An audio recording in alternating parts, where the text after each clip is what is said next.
It's the radio guy, Mike Prince. Welcome to another trip on the journey. And this journey is going to be one of those quick, fast, and in a hurry journeys. We have with us all the way from Oklahoma, the Pride leader, I'm going to say, athletic director, Miss Donita Rogers. How you doing today, ma'am? Hey, good morning, Mike. How are you? I am doing great. I'm feeling even better. Let me let the people know what I'm talking about. I overexerted myself, and I missed an appointment that she and I had, and she thought something bad happened, and she was sending out the carer to make sure that we were okay, and I am proud to let her know that I am quite well, and I do thank you for that. But other than that, how are things going on in Lion Country? Hey, we have been super busy. Like we've been saying for the last couple of months, I mean, just hold on a minute because change is coming. It's like bad weather. It can clear out in a minute. So we've got a lot of things that have come down from our Council of Presidents and the NEI since we last talked. And looks like I'm planning on having football in the spring. So, hey, we have a lot to talk about today. We really do. I do understand that. And let me put a feather in my beloved Southwestern Athletic Conference cap. They were the first ones to even bring up that scenario, and now it is called fire. Just like you guys were one of the early ones to say, hey, we're going to slow this thing down. That caught fire. So once again, HBCU's leading the way. Most definitely. Most definitely. So what are the scenarios looking like? Would it be conference play only, and how would that be working out right now? All right. So right now it's looking like the NEI has allowed the freedom for universities to choose to play. You can kind of call it a preseason or some scrimmage games. Pretty much that's what they'll be classified. But a lot of universities are very, very dependent upon the enrollment of their student athletes really for their universities to survive.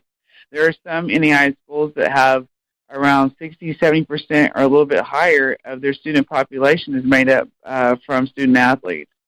So this gives them an opportunity to, and really for all of us, to try to manage our day-to-day protocol as we prepare for our return to practice.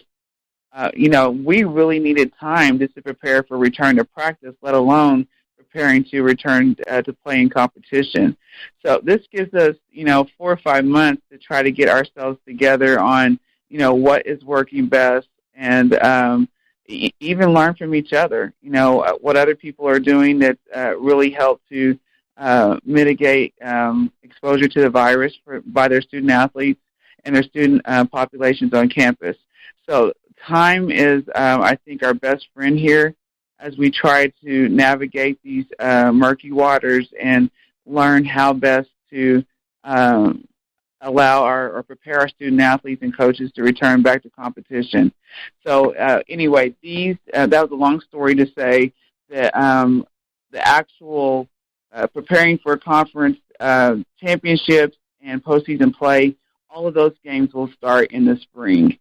So even though other schools in our conference may be playing football in the fall, possibly 3 games or so, the 6 games that we play in the spring will count towards conference championship and postseason play.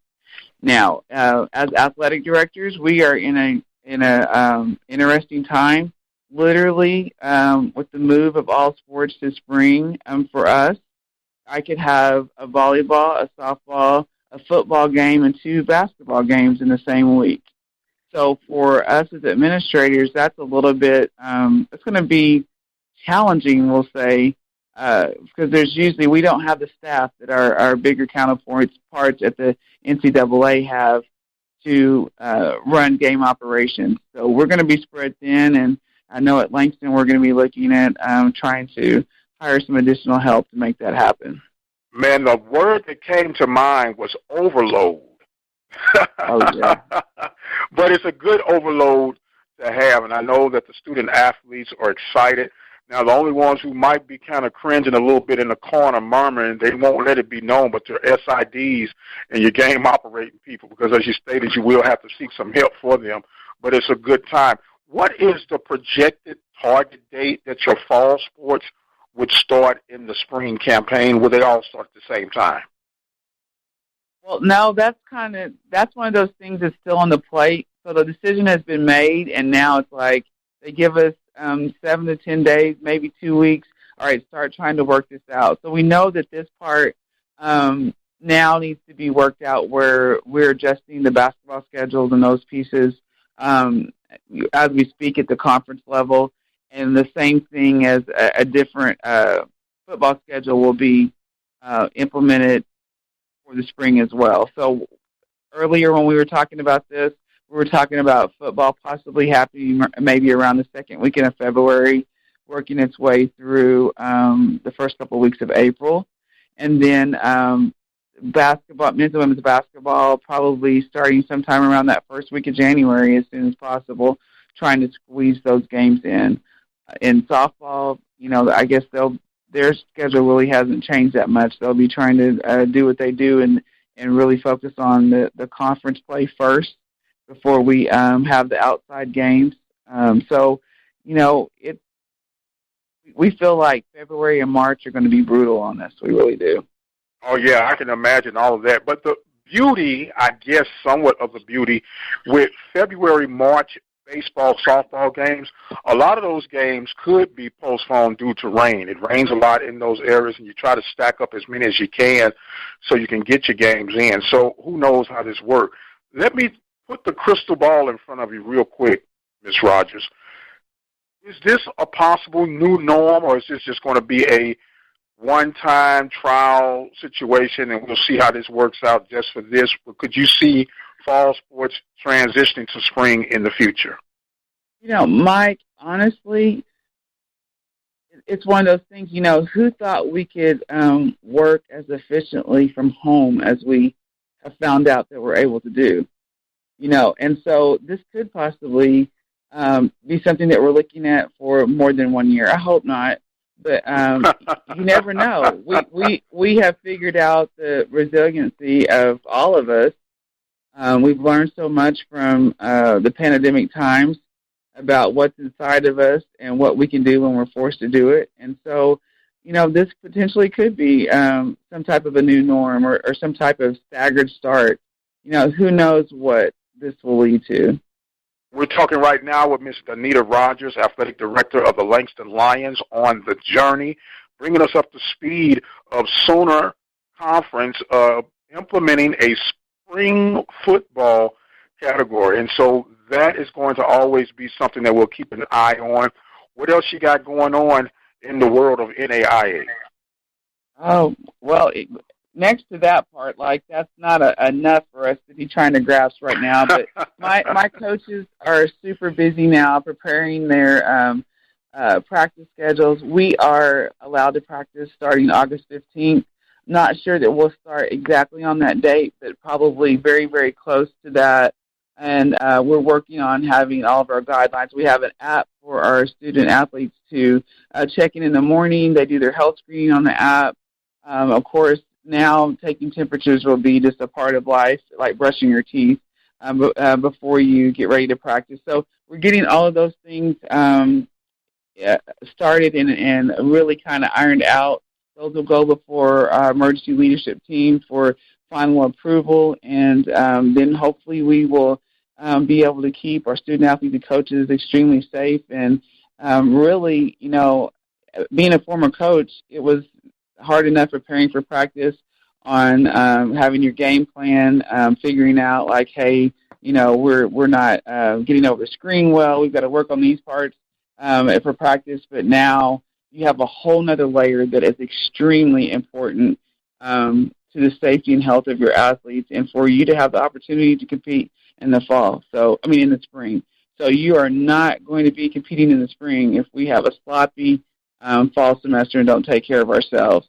So there's a whole lot of the pressure and level of concern there, and we want to be as mindful as possible of giving our student athletes the best shot to be playing and competing like they love in the spring.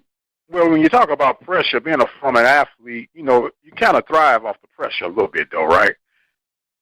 We do thrive off the pressure, but it's a little bit more on the table when if you don't if you don't win that game, it could cost people their lives. Right.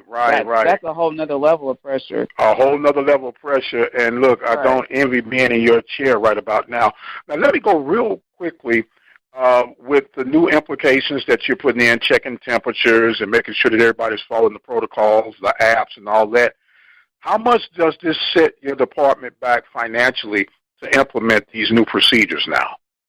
We're extremely blessed. We're part of a system. Our sports medicine department has been using Viviture. I believe this is our third year. So Viviture is like a kind of like a third party that helps us manage all of our student physicals, insurance cards, all those things virtually. Very safe. Their data is stored almost to the level of security as a doctor's office or a clinic would be. Still following all the HIPAA protocols and all those things. Well, they were able to piggyback an app within this system. Our student athletes for the last 2 years are already ready, are used to coming to the training room. They have a thumbprint that they log in with, and it has all of their data there. And so the system will be sending out their health screening information to their cell phone every morning for them to be completed by, I think we're looking at somewhere like 8 a.m. or 9 a.m. And then obviously if there were some things like, hey, I had a high fever, stomach ache, diarrhea, I had all these, these would trigger some things for our trainer to tell them, hey, you need to stay in place. And then we would figure out the next steps on possibly getting them tested and all those other pieces. So we're really excited that we were on the front end of already having that piece in place. And so that's actually a part of Viviture, and we're actually not even have to pay for that app services for our student athletes. Oh, man, that is absolutely awesome. Now, is this an Oklahoma only, or is this a conference project? No, it's not a project. There are several universities throughout the nation that are on Viviture. We're just very blessed. Our trainer is, and I'll talk about him in just a minute, extremely innovative, always looking for the best way to kind of streamline things. He's organized, efficient, and he introduced this idea about Viviture that some of the schools that were going to it. I was real leery because they were kind of new on the market. It's scary having all of that personal data with a third party, but they were extremely professional, and actually they really kind of outgrew themselves in the initial stages of this as people came on. And so it's also a way where each of the training rooms and all that, they actually get back some funds to help manage their training room because they're doing some of the things that actually a clinic would do. So if you or I went to physical therapy, we'll just use that for example, since you're familiar with that, and you had ice bags, stim, those things, well, there's a charge for that. And so we're able to use the athlete's insurance information through Viviture to the money that would have been paid to a clinic or something for that actually is able to go back into our sports medicine department. So it's been tremendous on that aspect for us. And they provided the computer software and all those things that we needed to get this started. And for those athletic directors that are looking for another layer of protection and organization and the data, like I said, they log in electronically, and all of that data is at your fingertips. So we're going to be able to look at the end of the day or in the middle of the day and say, hey, something's going on. We have 14% of our athletes are running a temperature, whereas last week it was only 3. Or anyway, we'll have more analytics available also by utilizing their system. Man, that is awesome, and I'm going to forgive you for taking that little snab at me about my rehab process. I still love you, though. I still love you. Those who are not aware, I twisted my knee last week, and boy, did I feel every bit over 50. But it's all good. We're speaking right now with Ms. Danita Rogers of the Langston Lions. She's the athletic director, NAIA Division Sooner Conference. Football's coming back. They got the protocols in place, and all things are well. And, every time we get together, I forget, and we're going to have to make sure we do it the next time we get together because I know we're pressed for time. You have to tell us about your women's conference that you ran back in April and all the little goodies that came out of that and all the things that you're doing that are innovative and leading the way in the world of athletics. I look forward to that. Yeah, we're not always going to be so rushed, so to speak. But Mike, also, when I was, I cannot piggyback off of the Viviture part with our sports medicine without also shining a bright spotlight on my head athletic trainer, Ross McCullough, who was also the Student Athletic Conference Athletic Trainer of the Year. So, we've been really teasing him about his graphic and all. When we have our picture day or whatever, I was like, I've seen his wedding pictures, and I was like, man, that's pretty close. That's like the top 2 times I've ever seen you looking that absolutely amazing. So he definitely looks like a athletic trainer of the year. I invite everyone to go on our website at www.langstonsports.com and check out his amazing graphic. Okay, sounds good. And always support those and enlighten and lift those up who are help making a difference, especially people that are behind the scenes. They hear about the head coaches, they hear about the ADs, but there are so many moving parts to keep this thing together. And we do thank you and acknowledge your athletic trainer of the year, the Sooner Conference, and more importantly, the Langston Lions get a chance to make it 4 in a row. Yeah, that's very true. And then, and Mike, I'm not through yet. We also have the Student Athletic Conference Coach of Character award that goes to James Hilliard, my head track coach.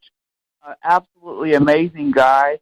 When you look in the dictionary for a coach of character, his picture has to be beside it. What's amazing, he's been there. He actually mentored me whenever I came in back in the mid-'90s as a 27-year-old head women's basketball coach, and he's showed so much patience. It's so bizarre, I'll be honest with you, to be the athletic director now and him to still be here. Because he I've definitely learned a lot from him. But I cannot think of someone that deserves that honor more than him, and hope he goes on to also win that award nationally. Oh man, that's awesome. Well, we got to find out what it's going to take to get your name in the nomination cap for Athletic Director of the Year, huh? Hopefully, some more of these spring championships. Maybe that will help. Huh? I just keep on winning, right? Yeah. Well, we appreciate you so much, and we're thanking you for another day's journey. And as the old folks say, and I'm so glad. I want to give you some closing thoughts and comments at the time, and the floor is now yours. All right. Well, I just want to say that I'm so proud of our university. I'm in the middle of Lion Camp right now. I'm actually teaching a course with my assistant AD. We have the opportunity to teach personal and social development and academic achievement to our student athletes, a section. And I believe we have around 650 freshmen here that experience the opportunity to earn college credit 2 weeks before school actually starts. Gives them a chance to get acclimated to the campus, learn a little bit more about how virtual classes will look or hybrid classes, learn more about D2L, the platform that we use for teaching here. And I am so proud of my university. We had a 4-day phased-in, move-in process that went amazing. And COVID has made us plan, prepare, organize on a higher level than ever before. And for that part, we've all improved, I think. And whenever it's over, hopefully we'll keep these great habits that we've learned. And also just want to commend my president for that. We had 17 academic all-conference softball players that we have also on the website. And just proud, men's basketball had 4 scholar athletes on there. And I'm just so proud of our department and where we're going. And to see we have 70 student athletes that are freshmen that are enrolled in Lion Camp right now. and we're rolling. And we've been challenging them to, to get an opportunity now. Doesn't matter what you made, what your GPA was in high school, that GPA starts all over, and you can be whatever you want to be. And just want to challenge our listeners right now, too. We have a new day. You wake up. It's still morning. You can be anything you want to be. And I think that should be our mantra going forward. Wonderful, wonderful, and might I add, wonderful one more time. She is Miss Anita Rogers, Athletic Director of the Langston Lions, on another journey that must come toward the end for today. But don't forget to join us here next week for the journey as we'll continue to move on throughout the world of athletics. I am the radio guy, Dr. Mike Prince, thanking you guys so much. But the time has come where I must exit stage left. And until the next time, you guys be blessed, and we'll see you on the other side.